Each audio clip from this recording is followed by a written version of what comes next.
Hello everybody. Today we're going to be going over one of the biggest mistakes that both new and experienced riders make.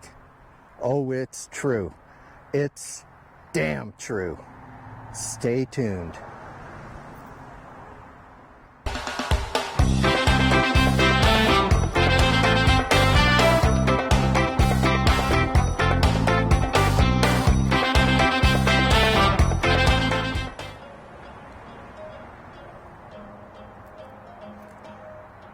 Hello everybody. Welcome back to my channel. I am the Busman, and this is another episode of On the Road. This channel is your gateway to all of my tips, guidance, and advice on all things related to motorcycling, motovlogging, cruise, and destination vacations. For those of you who have subscribed to my channel, thank you very much. It is appreciated. My channel is slowly but surely growing. And for those of you who are watching who have not yet subscribed, if you like the content, find it useful and informative, why not consider hitting that subscribe button, hitting the like button, and ringing the bell for future notifications. It's free. It doesn't cost anything at all. All it does is let you know when I put out future content or future videos. So without further ado, pitter patter, let's get at her. Today, we're going to be covering off one of the most important things that any rider should always do before they head out on a ride by themselves or with their group or their club, and that is the pre-trip inspection.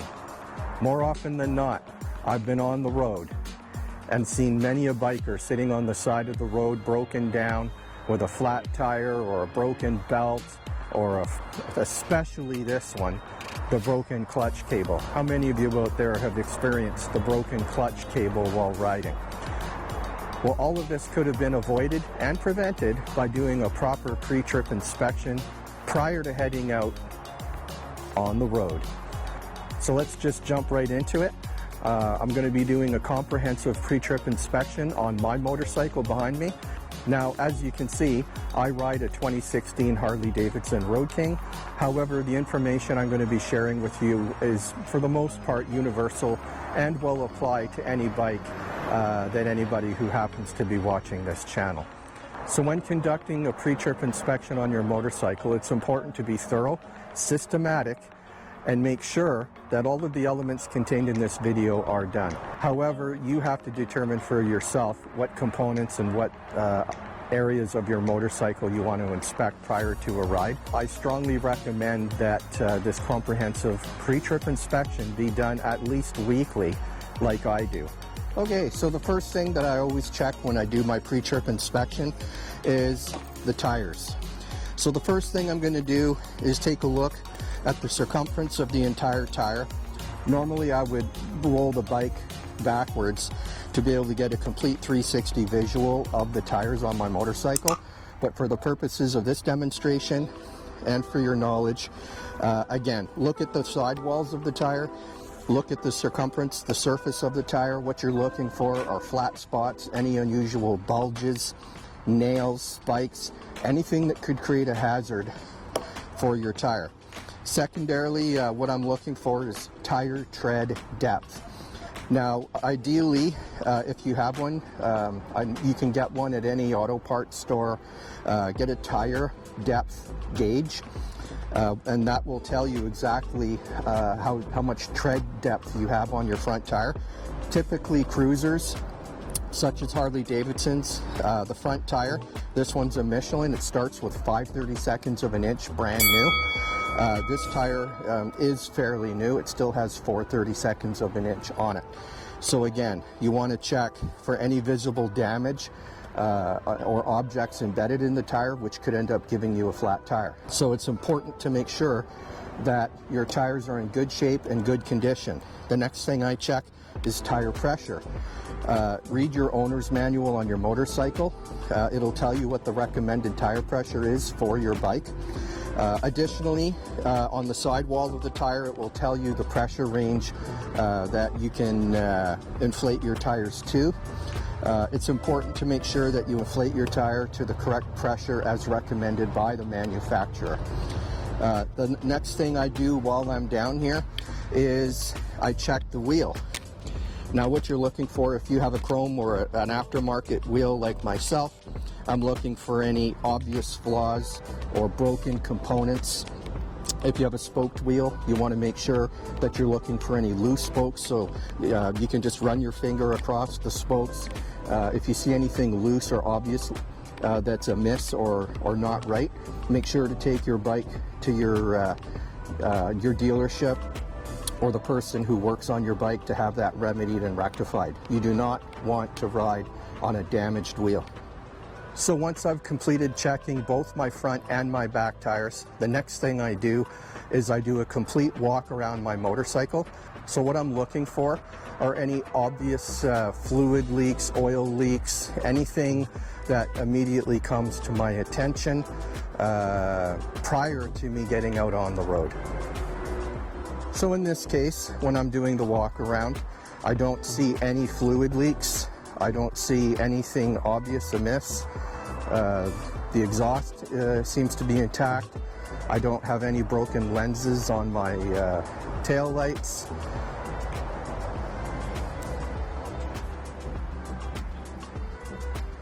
So far everything looks good. So the next thing I'm going to do is check my throttle, my brake and clutch levers, and my switches to make sure that everything is functional. So with the brake, you want to squeeze the brake. It should be firm. There shouldn't be any give or play, and you can actually feel the brakes being applied. So the brakes are clearly working. Now with the throttle, it should be completely free. There shouldn't be any sticking or any grabbing whatsoever. So when I completely open the throttle to maximum and let it go, it should just spring back quite freely on its own. So there we go. You can see it's smooth. There's no unusual noises. This one is very important. This is your emergency cutoff. So in the event that, if you're in an accident or if you drop your bike and the engine's running, you always want to make sure that you hit that switch to cut off the fuel pump and to turn the engine off to prevent any fires. So this is clearly working properly. There's no issues. This is the starter button and the four-way hazard light button. That's working. Turn control signals work very well. And while I'm on this side of the bike, the next thing we're going to check right here is the brake fluid reservoir. Now I don't know if you can see that. I'm going to get into it as close as possible. But right here you can see the brake fluid. In my case, the brake fluid is full. Everything looks good. The next thing on the handlebars is my drink cup holder, so that's intact. There's nothing wrong with it. Moving over to the left-hand side of the bike, this is a rider's claw cell phone holder. I find this very useful. It works very well. If you want to know more about it, leave a comment and I'll respond back to you with the information. So moving to this side, light switches are working properly. And on this side, we have our horn button. That's working good. Turn signal. Check your cruise control buttons. All the buttons work good. Now, if you have them, like I do on my bike, I can just zoom it in for you right here. These are heated grips. So if you have them, you just want to turn the dial, make sure that these are functioning. The last thing you want to check is your clutch lever. In terms of the clutch lever, this is exactly what you want. Now you can see in here the amount of free play is very minimal. I recently adjusted my clutch. Obviously this is not a video on how to adjust your clutch, but as you can see here, the clutch is working properly. Now what you want to look for is when you're checking the clutch, when you have the handle pulled completely back, and I don't know if you can see this or not. I'm going to try and get in zoom it in as much as possible. But you want to look past the lever where the cable is engaged into the lever. What you're looking for is you want to make sure that the cable's clean, it's not frayed or damaged in any way, this is something that a lot of people forget to check. So with regard to the clutch cable, I can't tell you the number of times I've seen people broken down on the side of the road with a broken clutch cable out in the middle of nowhere. It's not a good scene. Make sure that you do not forget to check your clutch cable. So the next thing that we're going to check on the motorcycle here are the handlebars. So what you want to do is just with your regular grip, you just want to grab the bars and make sure that there's no free play, that all the bolts are tight and everything feels the way it's supposed to feel. Now clearly you can see that the handlebars on my bike are just fine. Now we're going to check our brake lines. Brake lines are connected. There's no signs of any leaking here. As you can see, the brake line goes down through the triple tree and connects to the actual brake calipers themselves. Again, the brake lines are all intact. There's no signs of fraying. Everything looks good on the right side. Moving over to the left side, same thing. The cable is intact, connected to the caliper. No leaking, no troubles. So for those of you that do have a liquid cooled bike, clearly mine is not liquid cooled, it's air cooled, it's a twin cam 103. But there are many makes and models of motorcycle out there that do have liquid cooling. So my suggestion for you would be to read your owner's manual to find out where the reservoir is. On some bikes they're rather well hidden. Typically they'll be mounted inside of a fairing somewhere. However, on every liquid cooled bike that I've ever seen, the radiator itself is mounted at the front of the frame behind the front tire. So what you're looking for is any signs of damage to the radiator, any leaking, or any other signs that there could be a problem. If you suspect that there's any problem with the cooling system on your particular bike, do not ride it. Take it to a dealership to be serviced, or to your local mechanic or whoever it is that services your bike. So the next thing we're going to check as part of our pre-trip inspection is to make sure that all of the lights and turn signals and emergency lights are working. So let's go check that out right now. So in order to check the lights, the first thing I'm going to do is give the bike some power. You can see that the headlights just came on. So what I'm going to do is, I can see my low beam is on. I'm going to turn it on to my high beam. You can see that that's working. This is an easy way to verify that your lights are working. I'm going to turn on my left turn signal. And we can see from the front of the bike that all of my lights are working. My auxiliary lamps are working. These are the Hogworks LED lights. They are the competition to the Harley Davidson Daymaker. These are half the price and twice as good as far as I'm concerned. And bam, just like that, now you can see that the right turn signal is also working. We've now moved to the rear of the bike, and we can see that the rear turn signal is working. We can clearly see the brake light is, the tail light is on, and the running lights are on. Now you'll notice I have quite a bit of lighting on the back of my bike. You can never have too much lighting on the back of a bike. To be seen is not a bad thing in the motorcycle world. And once again, we have our left turn signal on, and we can see that everything's working just fine. And the next thing we're going to check is to make sure that our hazard lights, not all motorcycles have four-ways. Check your owner's manual, but you can clearly see that my hazard lights are definitely functional and working. And lastly, the last thing I'm going to check is to make sure that my brake lights are working. And you can see how bright it gets when the brake lights are turned on. That's my foot brake. Don't forget to check the hand brake as well. Do not rely just on one. It is possible for your foot brake to work and your hand brake to not work.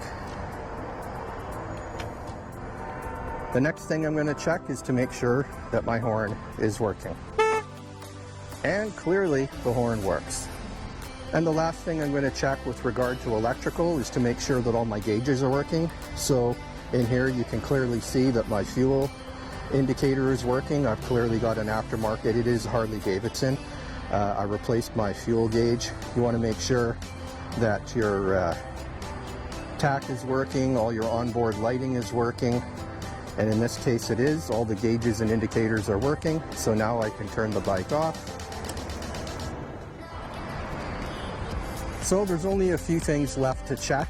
The next one, this is the one I always save for last, and that's to check the oils and their fluid levels. Now most bikes have different ways of checking the oil. Some have a little window that'll show you or to indicate how full the engine oil is. On my bike there is going to be a dipstick and it's right next to the transmission. So on the Harley, on a Twin Cam 103 and other Harleys, this is the check engine oil dipstick. So as you can see, it just unscrews, and then you have a standard dipstick. Obviously you wipe it off, screw it back in till it's nicely seated, then unscrew it, and then check your engine oil level. Now I've already checked my oil earlier today, so I'm not going to bother doing it again. It's absolutely imperative and critical that you always check your engine oil prior to every ride. With regard to Harley Davidson, they recommend getting the engine up to temperature prior to checking the oil.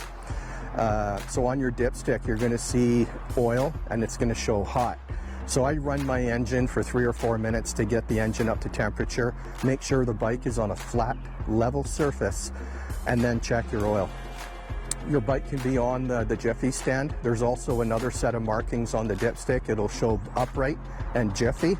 So as long as the oil level is close to or near the full mark, do not overfill your engine. Always, always, always check your oil. Do not run your engine when it's low on oil. It causes excessive wear and potential engine damage. It's bad for the oil pump.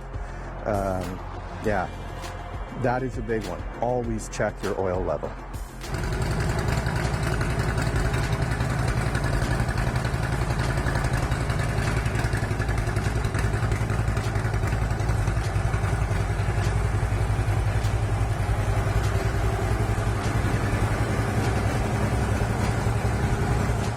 Well, that was a close one. As you could tell, the sky started to open up on me as I was finishing the end of the content. At any rate, I managed to get the bike back in the garage, safe and sound. And if you like this content, please, once again, make sure that you hit that like button, subscribe, hit the ring bell for future notifications. I do appreciate it more than you know. The next time you head out on the road, make sure that you do that pre-trip inspection. Stay safe, be well, take care. I am the bus man, and I'm calling this one a wrap. Aye aye, and goodbye. Peace.